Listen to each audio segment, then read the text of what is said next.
We had been talking about using complex exponentials anytime one wants to consider the voltage or current as a function of time at a particular frequency. However, this brings up the problem of calculating the power in any particular component, and it's important to realize that you cannot use complex exponentials when calculating the power. The most important thing about the power is that in a component like an inductor or a capacitor, the voltage and current are 90 degrees out of phase with each other, which leads to there being no net average power dissipated in that element. And if you use complex exponentials and just multiply the voltage times the current, you don't get that answer. So let's see how the average power actually comes about in a particular component. So imagine here's my definition of the power. I've explicitly put in the real part of the voltage and the real part of the current at any particular time. So that's the instantaneous power going into or out of the circuit element. And so I have the amplitude of the voltage times its function, and I've put in an arbitrary phase for it, and the amplitude of the current, and it has its own arbitrary phase. And so I rearrange that. Now the fact that I have two cosines multiplying each other makes me think of the cosine angle addition formula, where I have cosine, cosine minus sine, sine.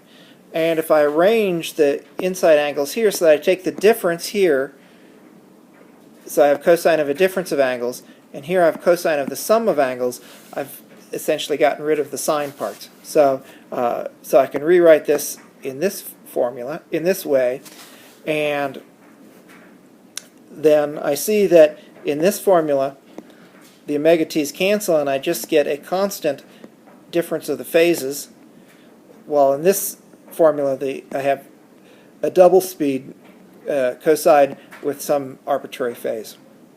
Now the important thing about the power often is not the instantaneous power, but the average power. So if I take the average of this with respect to time over some integral number of the double phase shifts, this term is always going to go to 0 because the cosine spends as much time up as down, but there's no time in this term, so that's all I have left. And so I get that the average power is half the amplitudes of V and I multiplied, then times the cosine of the phase difference between the current and the voltage. So for a resistor, say, the current and voltage are always in phase, and I get that the average power is half of V times I. That's not surprising because the voltage times the current is always a positive number, and they work like cosines. When I take the average, I get a half. For an inductor or a capacitor, delta phi is 90 degrees or minus 90. And in the figure here, I've just drawn the example of two arbitrary phase things. So the voltage here has its amplitude. In this case, the amplitude's 1, and the phase is 0. And the current is shown here. It has an arbitrary phase of, it looks like about 0.1 of a cycle, so 2 pi over 10. And it has, so when I multiply the two of these together, I get the black line, and you'll notice that it spends much more time above than below 0, but it does go below 0 slightly. If I take the average of that, which is going to be right in the middle, I get this value, which is half of these two multiplied together times the cosine of that phase difference.